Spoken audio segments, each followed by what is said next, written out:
I was trying to think of what the cold open for this one should be. It might be a little bit meta, but I stumbled across a discussion about behind-the-scenes things from the show, Pretty Little Liars. And it struck me that I never really defined a boundary between what this show would cover, like just behind-the-scenes activities, warrant being part of the show. And I think I won't. I am curious to hear what you all think via the feedback form. A little plug for that again. Pinecast.com/feedback/CWPLL. I kind of think I don't want to examine that. For one, I think there's a lot of podcasts out there who cover the show in detail. The performers, the actors and their careers after, behind the scenes, tensions, etc., all that stuff, which is valid, and I'm sure if you're a consumer of the show, it's what you want, especially nowadays. I just think for this, I think I want to just treat it like we're a bunch of detectives in a room, we just got this case, and that's kind of how we're going to focus on it. I think often in certain shows when like a character leaves, and this really happens in the CW verse, the DC Berlanti shows, they advertise well in advance when someone's going to leave, so you kind of know where they have to go. So like if you're like, well, someone's going to survive this, and then they just announced that they've just booked a new Broadway musical, then they're not going to come back. You know what I mean? I kind of want to avoid that for this particular show. So if that is your interest, just let you know. I can find references, suggestions if you're curious. Yeah, but I think for this, as ridiculous as it sounds, you're already here on episode 5. We're going to pretend Rosewood, Pennsylvania, all these families, and the mystery of Allison, as well as A, as real. And we'll see. Wow, that's a loud buzzsaw. Okay, I think we can just start. Chris watches Pretty Little Liars. Chris watches Pretty Little Liars. Chris watches Pretty Little Liars, so he can help you figure out who's A. Hi everyone, this is Chris Watches PLL. You're listening to episode 5. Did I write the title down? It's some riff on a 90s movie. I'll think of it. Hang on. Reality bites me.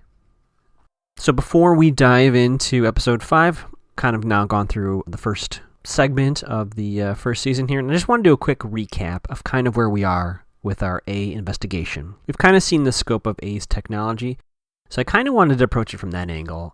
And basically, A has their eyes and ears are everywhere. We've seen so far, and we'll see as we've seen in this episode, A has an uncanny ability to know exactly where people are at the appropriate times to send them messages that are particularly biting. I mean, it could happen at any point, but it seems to coordinate at a certain time. However, we did get some more clues as to maybe some limitations on that technology, but we'll get there. First, I wanted to kind of recap and kind of encapsulate what we know based on what we've seen.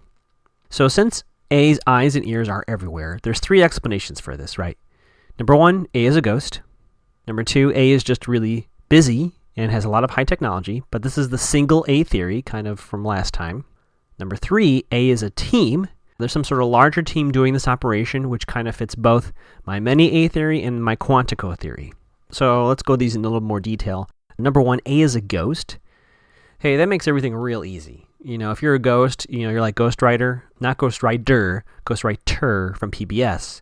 So basically, if you're a ghost, you can send texts, you can do whatever you want at any point. You don't need to worry about Wi-Fi signals. So that's easy.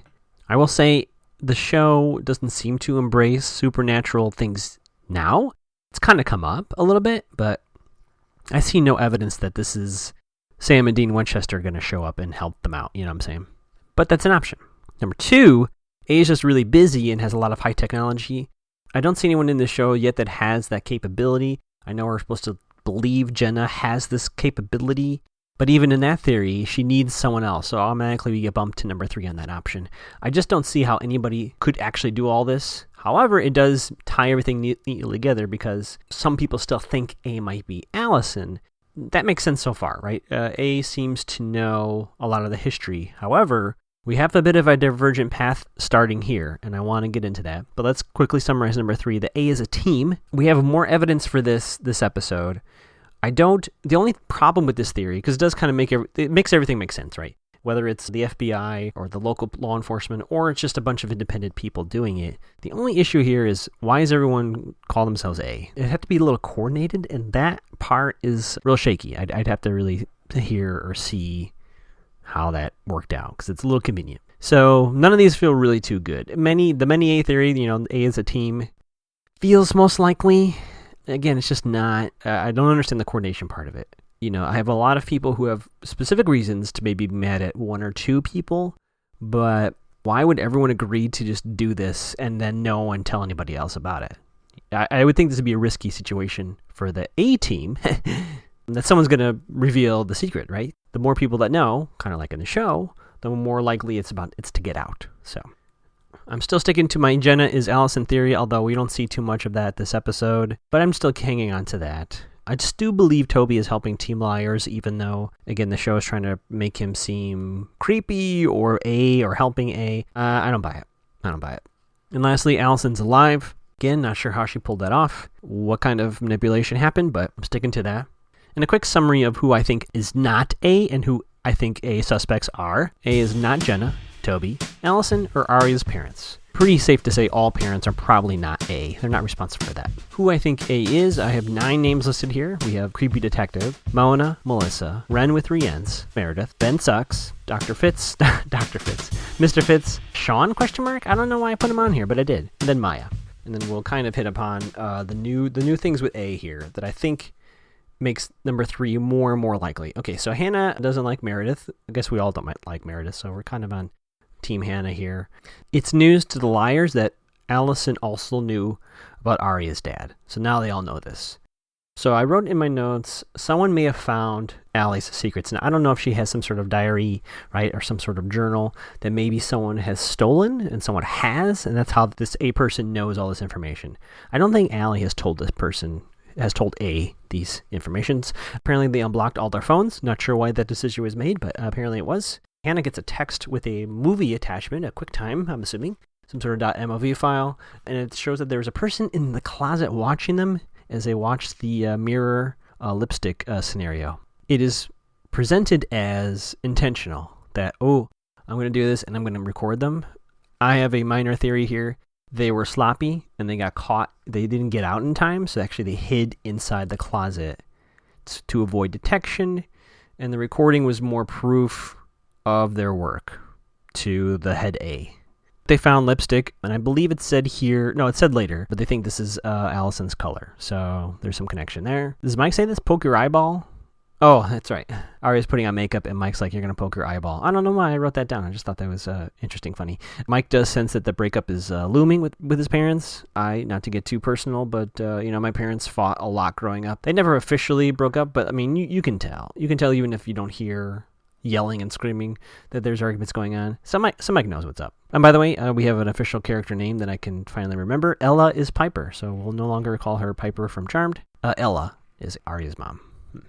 Dad asked Arya to hide this secret, and I'm not sure even I knew that as a viewer overtly. I mean, you saw Dad look at Arya in that flashback. I don't know if there was a conversation. Maybe I missed it. But it's made very clear here that he actually asked Arya to not tell Ella about this. Ella finds out about it. Ella didn't even know this was a year ago, I guess? Or she didn't know that Arya knew for a year? Either way, Ella's not happy with this whole situation. We get Hannah running into Sean awkwardly, and he says that he tried to take a fall for the car, which I thought was interesting. Hannah fears children, so who knows, A might find that out. Sean gets a ride from a blonde girl. That does not make Hannah happy, but I guess to talk about homecoming, so maybe that's not out of the picture for the two of them, which makes her happy, I guess? I don't know. It's worth noting that Arya is on board with my mini A theory. She thinks Jenna and Toby are teaming up. Even then, I think she thinks there's more than just the two of them. So Arya, great that we agree on that. Oh, Spencer's teacher returns. I really like this teacher. I feel bad that he's about to, at some point, find out the truth about her paper, but he seems really proud of Spencer, which is kind of nice. I kind of want to see more of him and his character. So I don't know, maybe that'll happen. We got a little Emily and Toby in lab, kind of some talking about, is this the band stuff or is that later? Yeah, I think this is the band stuff. So they're kind of having a moment of connection. I think this is where Toby's like, I like different and all that stuff. So I don't know if we're meant to think that there's romance here. At least it seems like there's a friendship forming, which is nice to see. Emily's been through a lot, and it might be nice just to have someone that she can talk to that's not the Liars. Toby does reveal some little detail, which I'm going to write down. Jenna listens to lectures with headphones off, so it's very loud in their house, apparently. Great cover for sneaky business, just saying. We do hop over to the classroom, Mr. Fitz's classroom. There's no chalkboard this time. I'd give it a look. There's no way that the show 11 years ago heard me record about this, but clearly someone in the set designer was told, hey, relax with the chalkboard. We don't want any more hints to the audience, okay? So Hannah's at the dentist office, Sean's mom's office, working off the damage she did to his car, and Jenna gets on the elevator. Jenna has lipstick that looks a lot like the lipstick on the mirror, so Hannah's suspicious. I think we hop over to Spencer and her dad and talk about the essay. And this is a really weird moment when Spencer's dad offers her a buttercream. He says, have a buttercream. So weird. I don't know why that was so strange to me. They're just sitting on the table. They're having this conversation, and he's like, have a buttercream. It felt like an ad placement. It's very strange. Oh, and I wrote down Russell Newhoff. I'm not sure he's going to really matter, but that's the client that Spencer's dad is courting, and they're going to play this tennis match. Dad and Spencer, and Russell and his daughter. Back to the dentist office, Hannah tracks Jenna to a room, but she's busted by some security guard, so she can't continue to track her.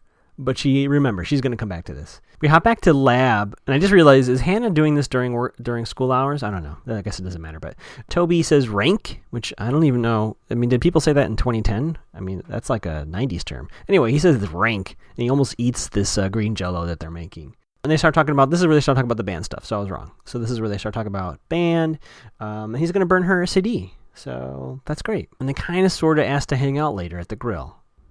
So Arya's at the reading. I'm not quite sure if this is the same bar from the pilot. Kind of looks like it, but kind of not. Anyway, they're at a bar, and she meets Mr. Fitz's old roommate. I thought his name was Artie, but I think there's an H there. I think his name's Hearty, like a hearty laugh. And we will pause there for the lawnmower. Lawnmower break. Yeah. Okay, where was I? Sorry, there was the weekly lawn care here in my building. Oh yeah, I think we were at the Artie point. Okay, Spencer Preston and the ball boy have a chat. The ball boy tells her she's serving angrily. Yeah, I'm not quite sure on the timing here. I guess it doesn't really matter, but I don't know if these are simultaneous or not, because we go back to the bar, and I want to talk a bit about Artie Hardy here. I feel like the show is trying to tell us that we don't like Artie Hardy because he's trying to ruin Ezra Fitz. Let's just stick with Fitz. I did call him Mr. Fritz by accident before, too. So with Hardy Artie, I feel like the show makes us not like him because, he's potentially causing conflict between Fitz and Arya, right? But I think he's actually very rational here. He is telling his friend, this girl's in high school. You are her teacher. This is not going to end well. No matter what the situation is, this is not good. And I'm not quite sure how he knew how young she was. I don't know if that was revealed or not. Maybe he just could tell. I don't know if he knew. But he basically says to Fitz, you should probably end this. This is really stupid of you. We get Hannah looking up Amber Victorino, trying to date Sean. Her mom kind of has a chat with her. I guess mom didn't know that her ex-husband was getting remarried. That was news to her. And she says she's moved on, but she hasn't moved on. Look, I'm sure I'm speaking for many fans out there. Ashley, Hannah's mom, look, you can do better than Tom. Tom's kind of boring. Don't worry about this guy. And I'm sorry you're struggling. Hopefully this season we see her getting past that. That'd be nice. So here's where I'm going to complicate my many A theory. So we get a text to Hannah, and this A says to her, well, I have two secrets now. Hannah got dissed and Emily kissed. Now the reason why that's interesting is because we assume A has all the secrets.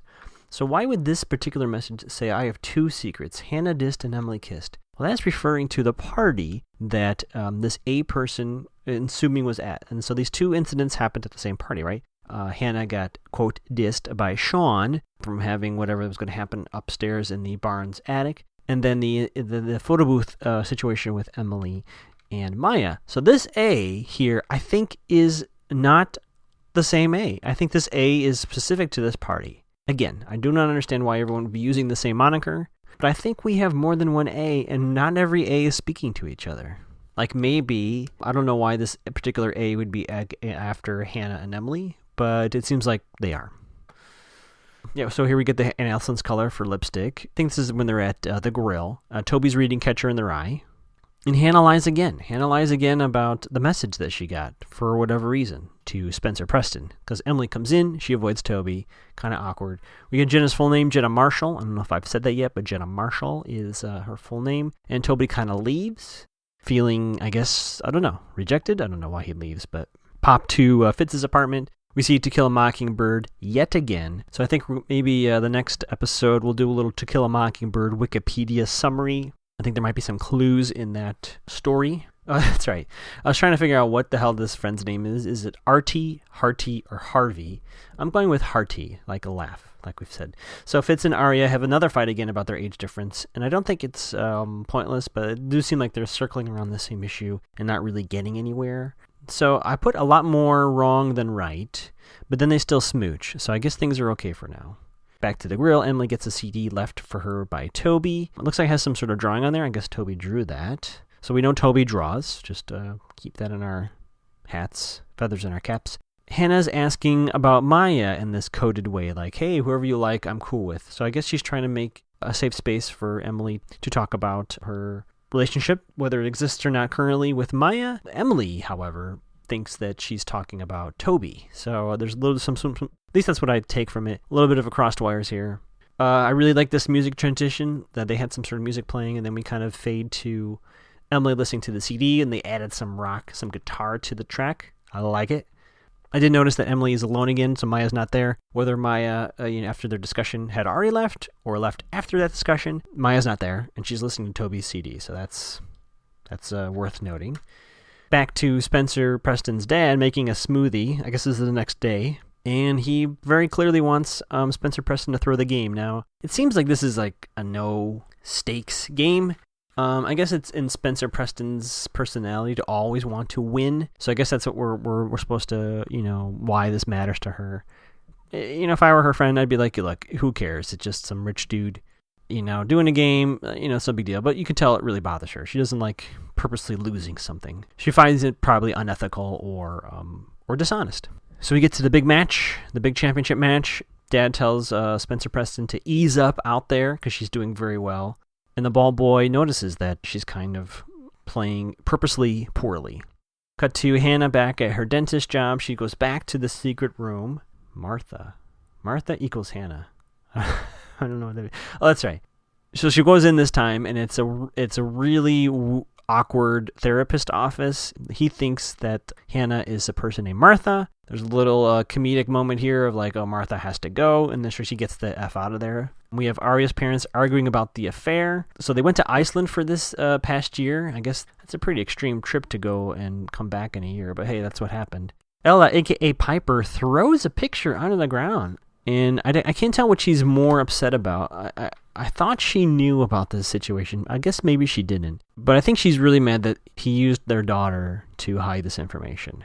He admits that he was wrong. He was afraid he might lose Ella, and he panicked, and he made a terrible choice. Now, again, it doesn't absolve him for his misdeeds, but it's worth noting, unlike right in the title, he did lie, but he's not lying now. Ballboy knows, again, that Spencer Preston was throwing it. Spencer Preston asks him out, and he says, yeah, let's do it. Oh, yeah. So I kind of missed this earlier, but Arya basically made a date for Arya to come back to Fitz's apartment. She shows up with some ingredients, and Ezra is pissed. Apparently, she left her phone there, and it was buzzing all day, and he saw that A knows about their relationship. B and C and everyone else knows was kind of a nice little joke there by Fitz. So he wants her gone. So this plays into my many A theory. It was a very specific message to Arya. The message, as I remember it, and I don't have it written down here, was as if Arya was reading the text message. It wasn't like, oh, you left your phone here, like mocking her. It was, I know about this affair that's happening, right? So A did not have visual or know that she didn't have her phone with her. A sent this message, and I'm assuming the phone was buzzing because it was an unread message. It doesn't sound like A was texting like a billion times. So one of two things happen. Either Fitz is a big liar, and he is, he's part of the many A's, and he did something himself. Or A is using some sort of location services, so they can tell on their little map What was that old commercial where they had phones that like walkie-talkies? I forget the commercial. But basically they had location services. So what I'm saying is A knows the phone is in, Fitz's apartment's vicinity. So they sent a mocking text to Arya's phone.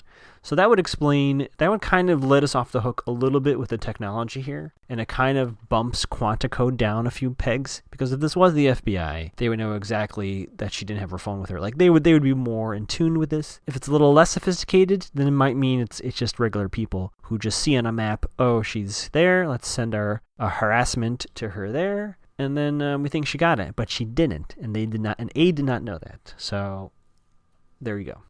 Also, this A is very specific to Arya, so I think this A is specifically to harass Arya, and I'm pretty sure it's Meredith. Security guard has a nice bit there back at Hannah's dentist office. Has a little joke about Lionel Richie, which I appreciate. It's very nice. Sean kind of comes in, and Sean says he's getting his car back, and he's part of an organization called Real Love Waits, RLW, which Hannah kind of tells us sounds like something through his church to save himself from marriage. Or some sort of committed relationship. I don't know. Their denomination and their faith rules there, but that's what it sounds like to me. I grew up Catholic, so I'm well aware of wait till marriage kind of as the philosophy.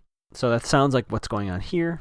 Hannah wants to go to the meeting. She says she has a great line. Hannah has great lines in this show so far. She says something, we tried doing it my way. Let's try not doing it your way. I kind of like that. It acknowledges some growth for her character. I think maybe not unrealistically so. She kind of viewed this through her own point of view, viewing what was happening between them as a reflection on herself. And I think she's accepting the fact this is actually more a part of him and his life, and that she values their connection and wants to at least check this out, at least explore this and be with him on this journey. And maybe it's for her, maybe it's not, but she's kind of open to that, which I think is nice. But she does lose her chance to sneak into the psychiatrist's or therapist's office. I'm not quite sure at this point what she thinks she's going to find. We do get a shot of her staring at a filing cabinet. I don't know if she thinks, there's a file for Jenna Marshall. I don't know, but she does think she was going to sneak in there and do something, I guess. As we're wrapping up here, Spencer Preston kind of shoves it to her dad, and I like I said, full of disclosure, I did watch through episode 10 before starting to record this. I missed this moment on my first watch. She actually tells her dad she stole the essay that he's very proud of, and she uses that fact kind of in his face, like, you're willing to do whatever it takes to win. Well, here, I just did the same thing. What are you going to do? It does sound like Spencer dad gets Alex, which is our ball boy's name. Sounds like he gets fired because he's kind of a jerk. And he does mention making something for dinner, and I wrote buttercream. I mean, this guy seems to be obsessed with buttercreams. So I don't know if that was on the menu for dessert for their dinner tonight. But either way, Spencer's like, you know what? I'm out of here. I'm going to eat dinner in my room. Then we get a little scene with Emily. Emily made a mix CD for Toby and attempts to make up for her awkwardness the other night. And they kind of have a nice little moment and kind of chatting. Spencer, Preston, and Alex head out for their date. So that seems like everything's in good shape. Then a little bit of a downer moment here, the end of the show. Arya and her brother are eating in her room, kind of watching a movie, and you can tell that part of it is her sadness with Fitz, but also the strife at home.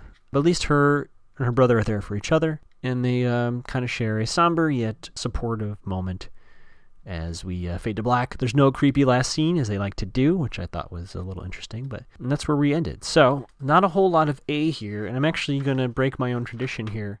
I'm not going to reveal who I think is A after this episode, because we didn't get a whole lot of A. However, I am more and more convinced that there is more than one A, and not only that they are not all communicating with each other.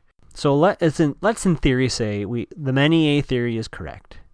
No, it doesn't work. I thought there was an A in all their names, but there's not. So Arya's A, I think, is Meredith. For some reason, Hannah and Emily are sharing an A, and I want to say it's Mona. I don't know why Mona would be mad at Emily, but I think it's Mona. Spencer's A, for some reason, is either Ren or her older sister. No, the creep with the photos has to be Mona.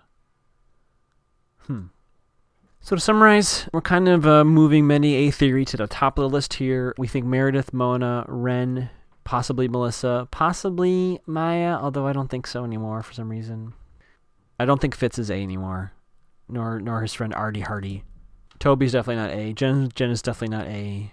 Ben just sucks. So Ben could be part of this out of spite. He's way too stupid to be A, but he might just be like being an asshole, you know. He might have like taken those photos and given them to Mona, but I don't think he's A. Great. So that's episode 5. Thanks for listening, and I'll see you next time on Chris Watches PLL for episode 6 of season 1. Until then, if you're going to block someone on your phone because you don't want unknown numbers texting you, I would consider leaving that on. That's just my opinion. Okay, bye.